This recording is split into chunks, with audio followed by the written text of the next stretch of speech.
Il est trop hot. Amen. Bon matin tout le monde, j'espère que vous allez bien, j'espère que vous êtes en feu. Je veux souhaiter un beau nanana à Marco Villeneuve, commande Mario, notre trucker national et attitré au Café Céleste. Louise de Québec, Jean-Guy qui est à Winnipeg, come on. Sois béni Jean-Guy, j'espère que tu vas bien. Toi aussi, tu fais du truck, je pense, je ne sais pas trop. La puce, j'espère que tu vas bien. Yes. Que le Seigneur te bénisse. Francine, bon matin. Hélène, bon matin. Je pense que c'est en Abitibi ou dans ce coin-là. Émile, bon matin. Marjolaine, oui, bon matin. Marjolaine qui nous amène les versets à pointer. Pasteur Jean-Charles qui dit un super matin à tous. Yes, on vous souhaite à tous un bon et super matin. Et sans plus tarder, écoutez, je vais commencer à tous vous nommer. Pasteur Gérard, Yvan, France et toute la gang, soyez bénis. Donald, Nancy et David, Manon, Ali alive, Ali alive. Come on, Stéphanie, soyez bénis. J'espère que vous passez un bel été. Écoutez, le Seigneur vous bénisse. On appelle la riche bénédiction. On déclare le ciel ouvert en ce moment. Je vous arrive de Orangeville. Hier, j'ai roulé un 7h30 de route pour revenir à temps pour le Café Céleste. Et j'aimerais vous dire que j'ai passé en 3 jours, j'ai fait 16 heures de route. Il y a des gens qui me disaient, tu as fait ça tout seul? Je ne suis jamais tout seul. Je suis solitaire, mais jamais seul. Je peux être sur la route. Tu es peut-être solitaire. Arrête de me dire, je suis tout seul. Non, le Seigneur est avec toi. Amen. Si le Seigneur est avec toi, tu es solitaire peut-être avec des gens qui sont autour, mais tu n'es jamais seul. Ça, c'est encourageant. Je ne sais pas pour vous. Amen. Mais prends ça si c'est pour toi qui te sens seul, esselé. Eh bien, je dis vraiment que le Seigneur est avec toi. Dis, si le Seigneur est avec moi, qui sera contre moi? Amen. J'aimerais vous avertir, j'aimerais vraiment vous encourager, si vous pouvez aller connecter, devenir, je ne sais pas comment ça fonctionne, là, mais de pouvoir vous abonner à ma chaîne YouTube, Luc Gingras, pour les Cafés Célestes, parce que vers le mois de septembre qui s'en vient, on va peut-être aller directement plus vers le YouTube. On va peut-être continuer Facebook, mais ils nous font des problèmes en ce moment à partir de mes propres chants. Vous entendez le Notre Père au départ. Je ne sais pas si c'est à cause du titre, mais ils disent que le chant n'est pas à moi. C'est arrivé avec d'autres chants, ça. En tout cas. Mais la chose, c'est que faut se préparer pour pouvoir demeurer efficace le plus que l'on peut. Amen. J'aimerais vous remercier. Il y en a certaines, vous avez semé dans les derniers jours dans le ministère et ça a vraiment fait une différence. Merci pour tous ceux et celles qui soutenaient notre ministère. Vous faites la différence. Soyez bénis. Amen. Je veux en profiter pour prier pour toi, la puce qui demain s'en va voir son oncologue. On déclare avec toi la santé, la bénédiction. Je veux prier pour Mélanie, encore l'amie à Sylvie. Sylvie, tiens-nous au courant de ton amie Mélanie. Pour Patrice, mon ami, que la santé lui aussi. Fernand Lanoux, j'espère que ça va bien, Fernand. Sylvain, on déclare vraiment la santé. Louise, qui demande de prier. J'aimerais vous prier, si vous pouvez mettre quelqu'un sur votre frigidaire, là, c'est Marie-France qui a une scoliose sévère. J'aimerais ça qu'on se mette d'accord pour qu'elle vive un miracle dans le nom de Jésus. On prie pour Marie-France. Nous déclarons la santé, la bénédiction, le relèvement dans ta colonne vertébrale. Sois guéri dans le nom de Jésus. OK, sans plus tarder, 15-20 secondes d'activation. Écoutez, 15-20 secondes qui peuvent changer complètement, si pas la situation, votre cœur dans la situation. Déclarez avec moi, voici ma Bible, je suis ce qu'elle dit que je suis. J'ai ce qu'elle dit que j'ai. Come on! Et je peux faire ce qu'elle dit que je peux faire. Je me dispose en cet instant pour entendre la parole de Dieu, la saisir et par sa grâce, voir le ciel s'activer dans ma vie. Come on, on le répète, voir le ciel s'activer dans ma vie. Au nom de Jésus, Amen. Yes. Combien d'entre vous avez besoin de plus en ce moment? Vous avez besoin que Dieu intervienne en ce moment. Eh bien, ce message est pour toi, ce message est pour vous. Et mon but, j'espère vraiment d'être un encouragement pour vous, que vous allez ressortir de ce café céleste et vous allez café célester le monde tout autour. Vous allez amener la saveur du ciel. Amen. Que Dieu veut que vous relâchiez au travers de votre vie. On n'existe pas juste pour vivre pour nous, juste pour notre petit nombril, juste pour notre petite vie à nous. Hein? On existe pour être un arbre qui porte beaucoup de fruits, dont les gens peuvent venir s'alimenter, venir chercher, cueillir le fruit de nos vies. Amen. La semaine passée, dans le Café Céleste précédent, je vous ai fait part. Le titre, c'était « Parfois, il faut se le dire si personne ne nous le dit ». Et c'était basé sur le psaume 103 qui dit « Mon âme bénit l'Éternel, n'oublie aucun de ses bienfaits. Mon âme bénit l'Éternel, loue l'Éternel, commence à louer Dieu. » Amen. C'est lui qui guérit, c'est lui qui pardonne. Et tout cela, on a parlé de ça. Si vous voulez, vous irez voir le Café Céleste 103. C'est un peu la continuité, mais dans une autre dimension. Et j'espère que vous avez pris le temps de vous parler cette semaine. Des fois, les gens ne nous encouragent pas. Puis des fois, pas parce qu'ils sont malveillants, c'est juste qu'ils ne savent pas ce que vous vivez. Et c'est pour ça qu'on voit un David qui se parle, qui dit « Mon âme bénit l'Éternel, n'oublie aucun de ses bienfaits. » J'espère que cette semaine, tu as pris le temps de te parler et de bien te parler. C'est fou, hein, quand tu es en train de passer la tondeuse ou tu es en train de faire de quoi, toutes les pensées. Est-ce que c'est des pensées positives ou négatives qui te passent dans, dans le hamster qui roule? Est-ce que c'est des pensées positives ou négatives? Est-ce que c'est des pensées célestes ou bien les pensées de ce monde? J'espère que vous vous parlez, que vous ne vous laissez pas aller dans le courant, de vous laisser descendre comme un poisson mort, mais que vous prenez, vous frayez vers la lumière, vous frayez, vous montez contre le courant. Tenez bon, le Seigneur est bon. Et j'avais, dans ce psaume de 103 que je vous parlais la semaine dernière, dans le Café Céleste précédent, eh bien, je parlais que ce psaume était une activation du bras de Dieu. Et je ne sais pas qu'est-ce qui va activer là où tu as besoin d'être activé dans ta vie, mais tu as besoin non seulement de voir l'activation du ciel, mais de voir l'accélération. Parce que quand Dieu commence à activer, eh bien, les choses changent. Sa lumière s'installe. Tu vis à 300 000 kilomètres à la seconde, au lieu d'être juste à l'oreille, hein, qui va à 1238 kilomètres à l'heure. Eh bien, tu vis. Le Seigneur veut t'amener à justement vivre ce que Job a dit. Mon oreille avait entendu parler de toi. Je vivais à 1238 kilomètres à l'heure. Mais maintenant, mon œil te voit. Amen. Je vis maintenant à 300 000 kilomètres seconde. Il y a un shift et je veux déclarer le shift dans ta vie, que tu puisses passer de la dimension de ce monde à l'oreille et d'entrer maintenant dans la dimension de sa lumière, que tu puisses vivre avec sa lumière dans ta vie, que tu vois clair. Arrête de dire « je ne vois plus rien, je ne comprends plus rien, je ne sais pas ce que Dieu veut faire ». Arrête-toi, sache que Dieu domine. Laisse Dieu prendre le contrôle dans ta vie. Arrête de tenir toi-même toutes choses, puis laisse aller, laisse Dieu prendre les choses en main. Alors, je parlais de l'activation du bras de Dieu, de voir ses promesses se faire. Combien d'entre vous, vous avez besoin de voir les promesses que Dieu vous a faites se faire, s'accomplir? Moi, j'en attends encore quelques-unes.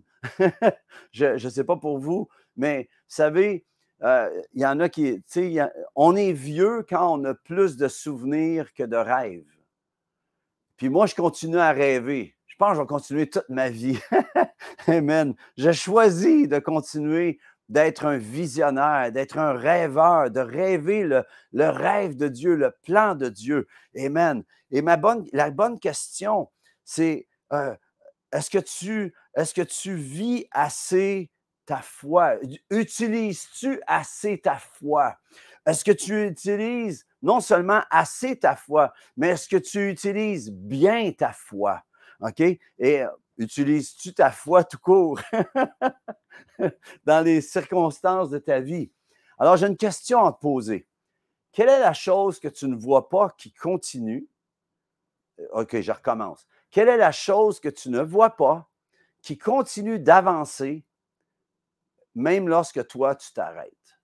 Je répète, quelle est la chose que tu ne vois pas qui continue d'avancer même lorsque toi, tu t'arrêtes? Bien, la réponse, c'est le temps. Toi, tu peux t'arrêter, mais le temps continue. Tu peux penser que tu arrêtes, mais le temps continue. Et nous vivons en ce moment dans des temps qui sont plutôt plus corsés qu'ils étaient, disons, des temps difficiles, on va se l'avouer, mais on voit des choses qu'on aurait peut-être jamais probablement imaginé de voir dans les 5 dernières années, comment la société, comment le monde a changé. Et on vit dans un monde où le bien, de plus en plus, on vit vraiment dans cette réalité que le bien est devenu mal aux yeux des gens et le mal est devenu bien. Ça, et on est revenu au jardin d'Éden où il y a l'arbre de la connaissance, on appelle de la connaissance du bien et du mal. Mais littéralement, en hébreu, ce n'est pas l'arbre de la connaissance du bien et du mal, c'est l'arbre de la connaissance du bien-mal.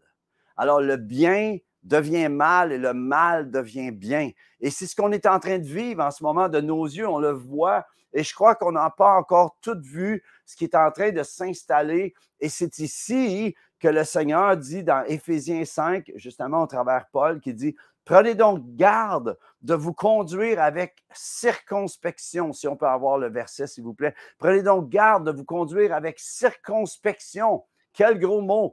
Non comme des insensés, mais comme des sages. Rachetez le temps, car les jours sont mauvais.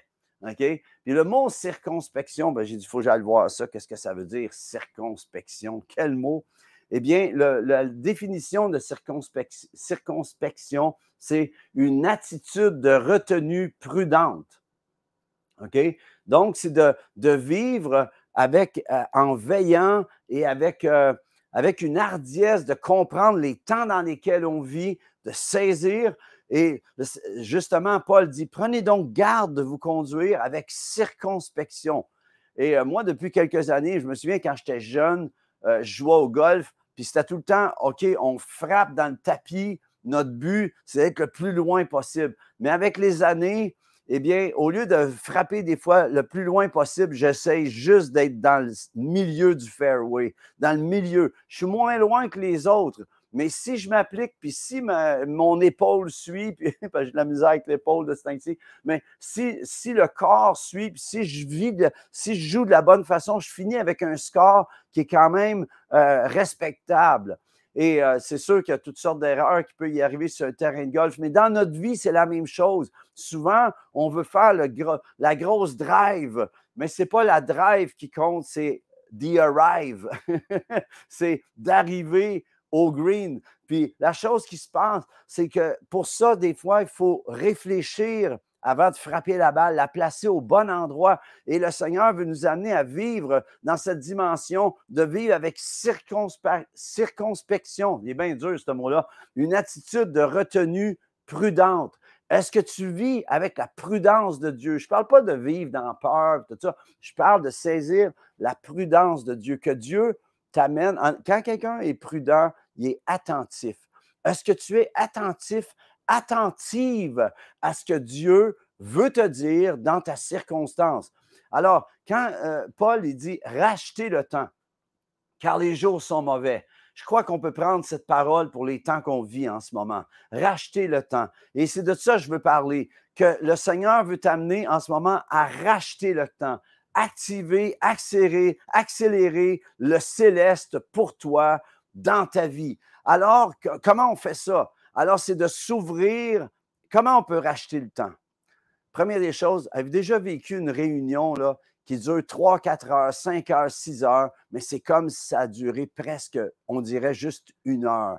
Parce que la présence, on ne parle pas des réunions étirées parce que ça s'étire, ça finit plus de pas finir. Ce n'est pas ça que je suis en train de parler. Je parle d'une vraie réunion où Dieu entre dans le chronos, dans le temps chronométré, le chronos, le temps de ce monde, et le kairos time, le temps du Seigneur. On appelle ça en grec le kairos, le temps de Dieu. Le temps de Dieu rentre dans notre temps. Et c'est ça, en fait, c'est ça le but du café céleste, voyez-vous. C'est justement ça, que tu prends ton café ordinaire de tous les jours et que Dieu installe le céleste dans l'ordinaire de ta vie. C'est ce que Dieu veut faire. Et pour ça, tu as besoin d'apprendre à activer, savoir comment opérer dans la dimension du royaume de Dieu, mais aussi de voir, en opérant la chose, de voir Dieu accélérer. Parce que quand Dieu entre dans ton temps, eh bien, il y a une accélération. Je le disais tout à l'heure, tu vis alors en dimension de sa lumière, de la lumière qui s'installe dans ta vie. Tu as besoin que Dieu vienne briller dans ta vie. C'est pour ça, c'est dans justement la bénédiction, que l'Éternel fasse luire sa face sur toi. C'est quoi? C'est que sa lumière brille dans ta vie. Et en ce moment, je perçois dans mon cœur que quelqu'une en ce moment, que tu vis une situation ténébreuse, une situation où tu ne vois plus clair. J'appelle que les écailles de tes yeux tombent maintenant et que le Seigneur te fasse voir comment t'en sortir. Et comment tu vas le faire? C'est en le laissant entrer, en laissant la présence du Seigneur venir dans ta vie. Laisse-le venir. Et on est là, souvent, vous savez, on est là, puis comment s'ouvrir à sa présence? Eh bien, comment on le laisse entrer dans notre vie, dans notre situation, dans notre réalité? Eh bien, le Seigneur, tu as juste à répondre à son appel. Dans Apocalypse 3:20, le Seigneur voulait que je vous lise ceci, alors que le Seigneur dit, « Voici, je me tiens. » Toc, toc, toc. Quelqu'un frappe à ma porte. Voici, je me tiens à la porte et je frappe. Si quelqu'un entend ma voix et ouvre la porte, j'entrerai chez lui, chez elle. Je souperai avec lui et lui, elle, avec moi. Le Seigneur, ce qu'il veut, c'est venir à table avec toi. Il veut installer une table chez vous. Alors, en passant, j'aimerais vous dire que ce verset-là, ce n'est pas juste pour accepter le Seigneur. Hein? On s'en sert pour amener quelqu'un à Christ, dire, « Hey, il frappe à la porte de ton cœur en ce moment. Si tu entends sa voix, ouvre la porte. Il va entrer dans ton cœur. Il va souper avec toi. Il va s'installer la table de sa bénédiction dans ton cœur. Et lui, avec toi, tu vas manger. Tu vas être en communion avec lui. » Eh bien, ce n'est pas juste pour accepter le Seigneur. C'est quelque chose de tous les jours. Et en ce moment, si tu as besoin, eh bien, j'aimerais te dire que le Seigneur se tient à la porte de ta vie, même si tu le connais déjà. Peut-être que tu as commencé à prendre les choses en main au point que Dieu, peut-être le Seigneur, tu as tellement pris les choses en main que le Seigneur n'est plus dans le coup. Ça va bien, tout est en bénédiction, mais techniquement, tu n'es plus à l'écoute de ce que le Seigneur veut te dire, puis tu as besoin d'entendre. J'aimerais dire que tu as besoin d'entendre, j'ai besoin d'entendre continuellement, à tous les jours. Ce verset-là, ça ne devrait pas être juste pour accepter Jésus dans ton cœur, ça devrait être un verset de tous les jours. De tous les jours, laisser le Seigneur entrer, puis de venir justement s'installer, prendre place, être à table avec toi. J'aimerais savoir, ça fait combien de temps que tu n'as pas pris un temps avec Dieu où tu es juste avec lui? Tu sais, juste, amen, juste avec lui, là. Je t'invite à le faire aujourd'hui. Aujourd'hui, là, qu'est-ce que tu dirais de t'arrêter, puis juste de prendre un temps avec lui, juste de le laisser, puis pas juste prier pour des besoins, pas juste aller à Dieu puis dire, « Ah, Dieu, bénis-moi, puis bénis-moi, puis bénis ma famille. » Puis, tu sais, de prendre Dieu pour le Père Noël, là, tu sais, de « Fais quelque chose pour moi, Dieu. » Qu'est-ce que tu dirais de t'arrêter juste pour sa présence? Il dit, « Voici, je me tiens à la porte et je frappe. » Et le Seigneur frappe à la porte de ton cœur en ce moment. Il veut à nouveau réinstaller une communion rafraîchie. Et ça, on devrait le faire à tous les jours, mais on est tellement occupés. On est tellement des Marthes. On est tellement occupés. On prépare le repas, on fait plein de trucs. C'est drôle parce que Marthe préparait la table, mais n'a pas pensé à s'asseoir avec celui qui pourvoyait le pain. Voyez-vous, c'est ça la chose souvent. Et quand on fait du ministère, quand on sert Dieu, eh bien souvent, la chose qui se passe, c'est qu'on devient mécaniquement dans le café sans le céleste. On devient mécaniquement qu'on fonctionne dans le chronos de ce monde, mais on ne laisse pas le kairos, le temps de Dieu, s'installer à nouveau. Et j'appelle ça dans ta vie en ce moment. J'appelle que le Seigneur, cette semaine, qu'à partir d'aujourd'hui, tu puisses t'arrêter, vraiment t'arrêter et laisser entendre le Seigneur qui frappe encore à la porte. Le Seigneur veut vraiment te bénir. Puis tu es là dans tes situations, tu cries à Dieu, tu dis, Dieu, sors-moi de ça. Le Seigneur dit, je voudrais bien, mais laisse-moi rentrer. Laisse-moi rentrer. Laisse-moi entrer dans ta situation. Laisse-moi venir et s'ouvrir à sa présence, d'être en cœur à cœur avec lui. Ça fait combien de temps que tu n'as pas pris le temps de t'arrêter puis vivre un cœur à cœur avec lui, là, que tu sais que ça goûte le ciel. Tu as besoin en ce moment que ça goûte le ciel. Je prie que le temps que tu vas prendre pour t'arrêter, son regard, tu vas vivre le regard de Jésus. Que le Seigneur va te regarder, puis tu vas vivre une expérience Jésus. Tu vas vivre Jésus. Jésus est une parfaite théologie. Jésus est la parfaite situation. Il est le parfait pour t'aider au sein de ta situation. Et comme je dis souvent, si ta situation ne change pas, lui va te changer au sein de ta situation pour que tu puisses ensuite déclarer ce que tu vas recevoir et la chose va changer. La situation va changer parce que toi, tu vas être transfiguré dans cela. S'ouvrir à sa présence.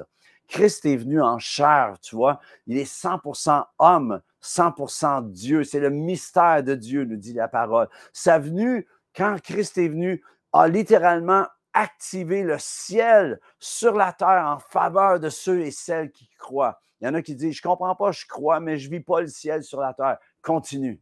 Continue à le déclarer. Continue à déclarer que ton règne vienne sur la terre comme au ciel. Que ton règne vienne dans ma vie comme dans le ciel. As-tu déjà pensé à appliquer le sur la terre comme au ciel, dans ta vie comme au ciel, dans ta circonstance comme dans le ciel, le royaume de Dieu qui s'installe dans ta situation?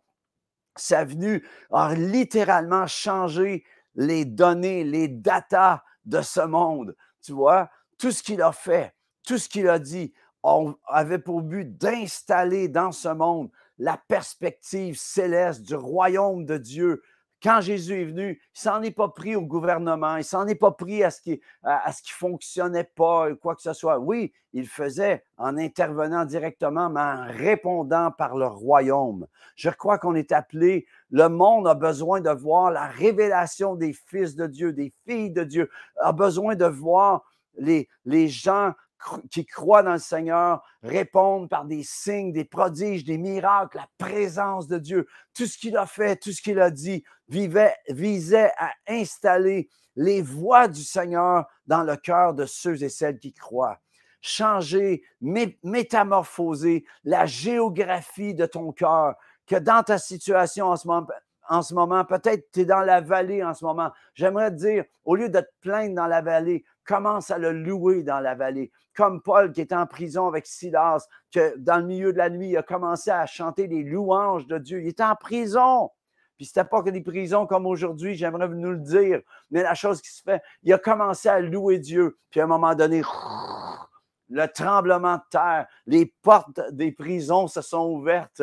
Le geôlier allait s'enlever la vie. Puis il a dit non, non, enlève-toi pas la vie. Puis là, il a partagé le Seigneur et ce geôlier a donné sa vie au Seigneur et toute sa famille. J'aimerais dire que qu'est-ce que tu vis en ce moment, ne scrape pas, ne manque pas de voir Dieu intervenir dans ta vallée, dans ta tristesse. Laisse le Seigneur se glorifier au travers de cela alors que tu commences à le louer. Je sais que ce n'est pas facile, je sais que ce n'est pas facile, mais la chose qui se passe, c'est que si tu fais ce qui n'est pas facile, Dieu va faire ce qui est facile pour lui. Tu vois? Le Seigneur va intervenir. Amen. En d'autres mots, on n'est pas sans ressources, les amis, avec tout ce qui se passe. Je sais que les situations sont difficiles. Jésus est venu installer cette possibilité de contact, de connexion, d'accès. Il dit, voici, je me tiens à la porte et je frappe. Il est venu pour amener cette accessibilité. Et tu as juste à ouvrir la porte, à le laisser entrer. Et tu vas vivre cette accessibilité avec le Père. En lui, en Jésus, par l'Esprit. Amen. Come on!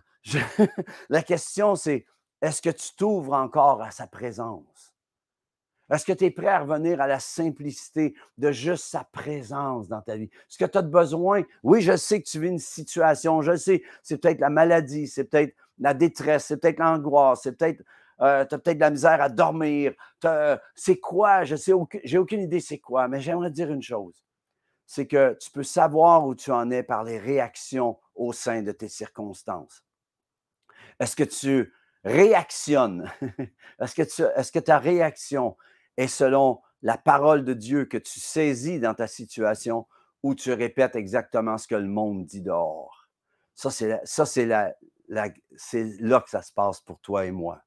Et tu vas aussi loin que ce que tu déclares. Si tu déclares ce que ce monde dit, tu vas aussi loin que ce que ce monde dit. Mais si tu déclares les promesses de Dieu dans ta situation, si tu déclares ce que Dieu dit de ta situation, dans ta situation en ce moment, es-tu capable de t'arrêter et de dire, Dieu, qu'est-ce que tu dis de cela? Qu'est-ce que tu as à dire sur cette situation? Au lieu d'être énervé, au lieu d'être angoissé, au lieu d'être dans la détresse, dire, qu'est-ce que tu as à dire? Et il va peut-être t'amener à dire, mon âme, bénis l'Éternel. N'oublie aucun de ses bienfaits. OK? Jésus est venu, à un moment donné, il est dans le bateau. Puis les disciples, il y a la tempête qui se lève.